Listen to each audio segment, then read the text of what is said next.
ജനാർദ്ദന കുറിപ്പാണ്. മന്ത്രസിദ്ധി തന്ത്രത്തിലെ 634 പേജിലെ മലയാള മാന്ത്രിക കൽപ്പത്തിലെ നമ്മൾ യന്ത്ര വിധി അല്ലെങ്കിൽ യന്ത്ര ആചാരത്തെ പറ്റിയാണ് പറഞ്ഞുകൊണ്ടിരുന്നത്. അതിൽ ഉദ്വസനം, ശംഖിൽ ജലഗന്ധ പുഷ്പമിട്ട് പഞ്ചമുദ്ര കാട്ടി മൂലം 16 ഉരു ജപിച്ച് പീഠത്തടുപ്പിച്ച് ഒരു പൂവെടുത്തിട്ട് ഗുരുവിനും ഗണപതിക്കും ആത്മാവിനും തളിച്ച് അവസാനാർഘ്യമെന്ന് വെള്ളം വീഴ്ത്തി കമഴ്ത്തി ഗന്ധം പുഷ്പം വെച്ച് മൂലം കൊണ്ട് 3 വ്യാപകം തനിക്ക് അംഗം ചെയ്ത് ഉദ്വസിക്കുക. ഓം ഉദ്ദസേൽ, നം ഉദ്ദസേൽ, മം ഉദ്ദസേൽ, ഷിം ഉദ്ദസേൽ, വാം ഉദ്ദസേൽ, യം ഉദ്ദസേൽ, ഓം ഹ്രീം നമ ശിവായ, മമ ദേഹേ വസയ വസയ സാന്നിധ്യം കുരു. ഉദ്വസനം, ശ്ലീം പശുഹും ഫൾ, താളത്രയാദി ദിഗ്ബന്ധമഗ്നി പ്രകാരം കൊണ്ട് രക്ഷിക്കുക. ശിവാർപ്പണം, ക്ഷമ.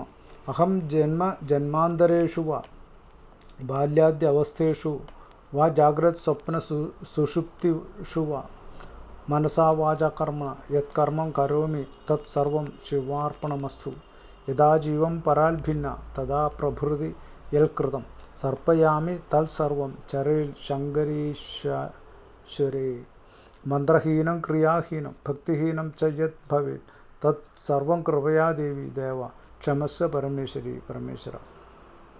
അനായാസേന മരണം വിനാ ദൈന്യേന ജീവനം ദേഹാന്തേ മമ സായുജ്യം ദേഹി മേ പരമേശ്വരി പരമേശ്വര. കരചരണകൃതം വാ കർമ്മവാക്കായജം വാ ശ്രവണനയനജം വാ മാനസം വാ അപരാധം വിദിതം അവിദിതം വാ സർവമേതത് ക്ഷമസ്വ ശിവ ശിവ കരുണാബ്ധോ ശ്രീ മഹാദേവ ശംഭോ. എല്ലാ പൂജകൾക്കും വേണ്ട സമ്പ്രദായം: വിളക്ക്, നിറനാഴി, നെല്ല്, അരി, ദീപത്തിൻ്റെ വലഭാഗം നെല്ല്, ഇടങ്ങഴി ഇടഭാഗം, അരി, നാഴിയിൽ ഇലയിൽ നാളികേരം, വെറ്റില, അടയ്ക്ക. ഗുരുനാഥനെയും ഗുരുപരമ്പരയും ധ്യാനിച്ച് വെക്കണം. ദീപം തെളിയിച്ച് ഉപാസനാമൂർത്തിയും കുലദേവതയും ധ്യാനിച്ച് ഗുരുനാഥനെയും നാം ചെല്ലുന്നിടത്തുള്ള സ്ഥാനദേവതകളും ദേശദേവതകളും പ്രാർത്ഥിച്ചിരുന്ന് കലശം ജപിക്കുക. കലശജപം: ജലം, നാൽപ്പാമരം ഇവയിലൊന്നിൽ ഗുരുവിനെ പ്രാർത്ഥിച്ച് അക്ഷതം ഇട്ട് ദർഭ കൊണ്ട് കലശം തൊട്ട് ജപിക്കുക. കലശമുഖേശ ഭൂഖണ്ഡേ വിഷ്ണു സമാശ്രിത മൂലേ തത്ര സ്ഥിതോ ബ്രഹ്മമധ്യേ മാതൃഗണാത്ത കുക്ഷൗ തു സാഗര സർവേ സപ്തദ്വീപ വസുന്ധര ഋഗ്വേദ യജുർവേദ സാമവേദ വിതർപ്പണ അംഗൈശ്വസഹിത സർവേ കലശാംബ സമാശ്രിത ശാന്തി പുഷ്ടിശ്ച ഗായത്രി സാവിത്രി ച സരസ്വതി ആയാന്തു ദേവപൂജാർത്ഥം ദുരിതക്ഷയകാരക. ഓം കലശദേവതാം ഭസേ നമ 101 ഉരു ജപിക്കാം.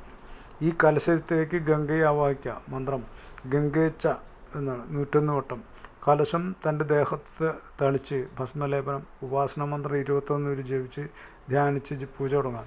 ആദ്യം തൻ്റെ ഹൃദയത്തിൽ ധ്യാനിച്ച് ശക്തി പൂജിക്കുക. അതിന് മന്ത്രം ഓം വം അപാത്മനെ ജലം കൽപ്പയാമി നമ 3 ഉരു. പിന്നെ ദീപത്തിന് 3 ഉരു. പിന്നെ ഒരു പ്രാവശ്യം തനിക്ക്. പീഠത്തിൽ പൂജാദ്രവ്യങ്ങളും തളിക്കാം. നിറച്ചു വെച്ച നെല്ലും അരിയും പൂജിക്കുക 3 തവണ. ശേഷം ഗണപതിയെ പൂജിക്കുക. ശേഷം ഉദ്ദിഷ്ട പൂജയോ ഹോമം നടത്തുക. ഗണപതി ഹോമം ചെയ്യുക. ഗണപതി ദിവ്യപത്മം പൂജ കഴിച്ച് 5 നറുക്ക് വെച്ച് ആവാഹിച്ച് നിവേദ്യം കഴിച്ച് കാര്യസാധ്യം പ്രാർത്ഥിച്ച് മേലേരി കൂട്ടി അഗ്നിപൂജ കഴിച്ച് ദേവനെ അഗ്നിമുഖത്തേക്ക് ആവാഹിച്ച് മാനസപൂജ ചെയ്ത് കഴിച്ച് ഹോമം നടത്താം. ഇത് ക്ഷേത്രത്തിലും പ്രധാന സ്ഥലത്തും മതി. പത്മം പഞ്ചവർണ്ണ പൊടിയുണ്ട്. സുരക്ഷയ്ക്ക് മന്ത്രവാദത്തിന് ഇരിക്കുമ്പോൾ ചെയ്യേണ്ടത്: 41 വടുക ഹോമം. ഓം ആനന്ദവടുക മഹാശൂര വേതാളത്തിന് കഴുത്തിലേറി മേധാവിയെ വിളിച്ച് രണശൂരനായിരിക്കുന്ന ആനന്ദവടുക എൻ കയ്യിൽ അമരാത്ത ശത്രു മാരണ കുക്ഷിഭൈരവൻ നാട്ടുബാധയും പ്രേതം ഒഴിച്ചു തരിക. ഓങ്കാര സുന്ദര ഹ്രീങ്കാര മാതജക്ലീം എന്ന അക്ഷരസംഹിത ഐം പുസ്തകസ്ഥാപിതായ രണ്ടായ രണ്ടസ്യ ശൂരായ ഓം ആനന്ദവടുകായേ സ്വാഹ. എള്ള്, കടുക്, കുരുമുളക്, ഉണങ്ങലരി, ഉപ്പ് ഇവ മുന്നയിൽ കുഴച്ച് വലിയ കടലാടി 101 ചിറ്റമൃതം 101 ഇവ 4 വിരൽ നീളത്തിൽ മുറിച്ച് ഹോമിക്കുക. മാട്ട് മാരണം സർവ്വബാധയും ഒഴിയും. 1 മുഴം വിസ്താരവും ആഴവും വേണം കുണ്ടത്തിന്. ഹോമസംഖ്യ 303. ഗണപതി പൂജ കഴിച്ച് ആവാഹിച്ച് വടുകമൂർത്തിയെ ആവാഹിച്ച് പൂജ കഴിച്ച് ആണ് ഹോമം ചെയ്യേണ്ടത്. പൂജാദ്രവ്യങ്ങൾ അവിൽ, മലർ, പഴം, ശർക്കര, കൽക്കണ്ടം, മുന്തിരി, നാരങ്ങ, ഇളനീര്, നാളികേരം. കുട്ടിച്ചാത്തൻ 43. ഉപാസന. ഓം കുട്ടിക്കുട്ടി, കരിങ്കുട്ടി, നീലക്കുട്ടി, തീക്കുട്ടി, ഇങ്ങനെ 4 കുട്ടി. 10 കുറെ 400 കുട്ടിച്ചാത്തന്മാരും കൂടി വസിക്കും. 4442 ഭദ്രകാളിയും മറ്റും കൂടി ഭൂതവാസം ചെയ്ത് സമയത്ത് നരരൂപ മനുഷ്യരെ ബാധിച്ച ബാധയെല്ലാം 4 കുട്ടിച്ചാത്തന്മാരെല്ലാം ഒഴുക. ഓം നമ സഹസ്രാരിയേ ഹും ഫം ഹും സ്വാഹ. കുട്ടിച്ചാത്തനെ ജലത്തിൽ നിന്ന് സേവിക്കുക. സർവകാര്യ വിജയം. ഇനി നാളെ കലികയറാൻ